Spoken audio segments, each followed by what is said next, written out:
Do you wish that you got into Decentraland or Sandbox land sales, guys? Well, I wish I did. I was definitely not that early, but what if I told you that I found that project in the dotsama ecosystem? And if you're not familiar with what that means, that is the Polkadot and Kusama ecosystem, which I am very bullish on. Not only that, but they've created a brand new NFT standard that is far superior to those of Ethereum. And to top it all off, guys, there's a land sale coming up very soon. That's why I want to bring this video to you today. My name is Chasse, guys. I've been in crypto for 10 years. On this channel, we go into deep dives about the best projects in crypto and tell you everything that you need to know in the world of blockchain. So if that sounds good to you guys, make sure you like the video, subscribe to the channel if you're not already, and let's get into it. Kanaria Skybreach is REMARK's new metaverse. It's a play-to-earn pixelated metaverse similar to that of Sandbox. The universe will have a simple mining and crafting utility where using your avatar, you can go out and collect resources and mine and craft new NFTs. So the world will be composed of different skylands. These skylands are composed of land that you can purchase. So to get from one skyland to the next, you can either use a portal, which you will have to pay with using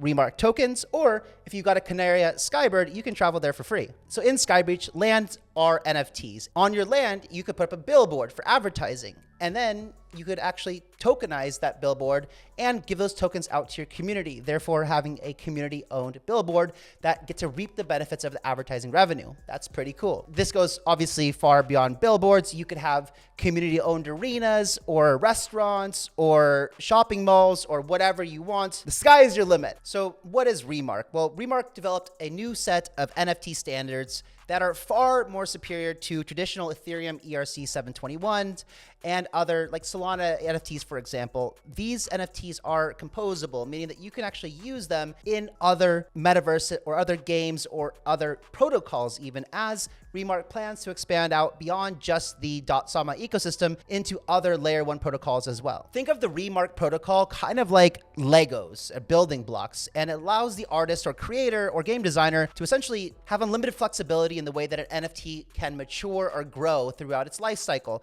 For example, you could take a character in a game that starts naked, for example, without any armor or swords or weapons.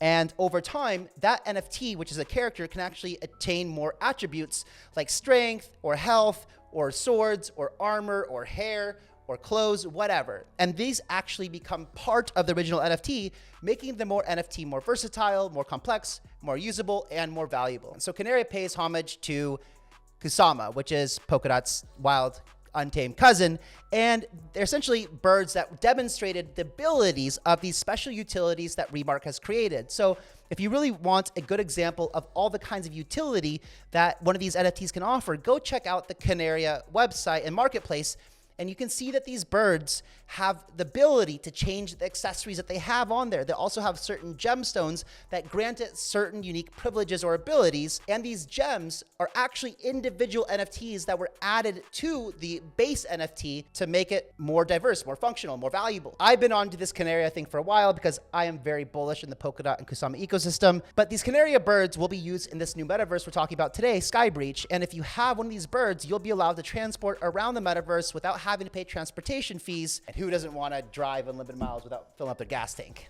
right? Another really cool thing about the REMARK standard is that you can actually like interact with these NFTs. For example, you can send an emote to the NFT. So you can imagine that this opens up a whole new world of like social engagement mechanics and a whole diverse range of what you can do. Think of like social media engagement when you like or put a smiley face, or in Discord, how there's a bunch of different emotes on any given post. So right now, at the time of recording, to purchase one of these Kanaria birds, the floor price is approximately $2,900 or 18 KSM. So now let's get into the really interesting part of this whole video, which is the land sale. The land sale starts as an auction, and there's different rarities of land like common, rare, epic, etc. So for the common plots, they'll be 1,600 and they sell for about 50 REMARK, which is about $630 today. There'll be 5,000 rare plots that are selling for 150 RMRK, which is about $1,900 today, and 1,000 epic plots starting at 250 REMARK, which is currently about $3,100. So what can we compare this to, these kind of prices to start off with? Well, again, just be aware, these are auction prices, so we don't actually know what the final prices will be, but I don't see yet a tremendous amount of demand, so it'll be interesting to see how these auctions play out. And these prices are just a starting price because it's a Dutch auction. The price will actually decrease as the auction continues, which means you might be able to get these for significantly less. Now, the floor price for the cheapest piece of land right now in the sandbox is currently about 1.6 ETH, and in Decentraland, it's currently about 2.5 ETH. So the whitelisted accounts that will get early access will be people with Kanaria birds, holders of lobsters, Club 721, Sandbox Decentraland, Bored Ape Yacht Club, Mutant Ape Yacht Club, and Kusama holders. The public sale will be followed after the Dutch auction. So guys, you will need XC RMRK to participate, and in order to do that, just follow the link that I put down in the description below.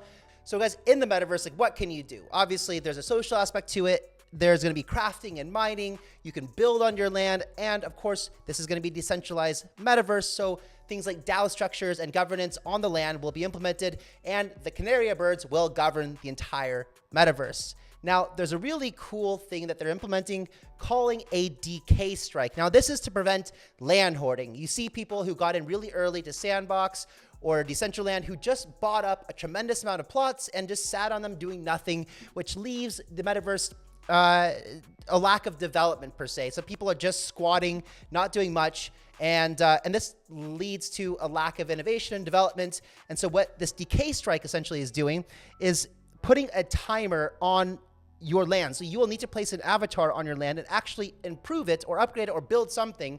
And if you don't do it for X amount of days, you could actually lose your land and it could be auctioned off to somebody else. A couple of things that are very, very interesting, where a lot of other metaverse are building in 3D, Unreal Engine, or Unity, which we can imagine seeing these as a viable product in anywhere between 1 to 10 years from now. And guys, remember Ready Player One, that metaverse? That's like maybe 10, 15 years out. What's interesting about this one is that it's actually being built in 2D. And we can see that there's a lot of popularity in games that are built in 8-bit or 2D. That can be really, really fun and also come to market really, really quickly. It takes significant less resources and developer time to bring this to market. So this should actually come very, very quickly, and it could be very, very fun. Additionally, I'm so bullish on the whole REMARK and Polkadot and Kusama ecosystem because of the interoperability that it brings. So without a doubt, the assets that are earned, the assets in this SKYBRIDGE ecosystem are going to be interoperable with other ecosystems as well. And as REMARK continues to expand to other protocols, again, you'll be interoperable with those as well. All right, guys, let me know in the comments below what you think of SKYBRIDGE and the land sale. Will you be participating or not? Do you have a Kanaria bird or not? Are you bullish on the REMARK ecosystem or not? And if you want to check out another really interesting video that I suggest that you absolutely do, click right here, and I will see you guys later. Bye-bye.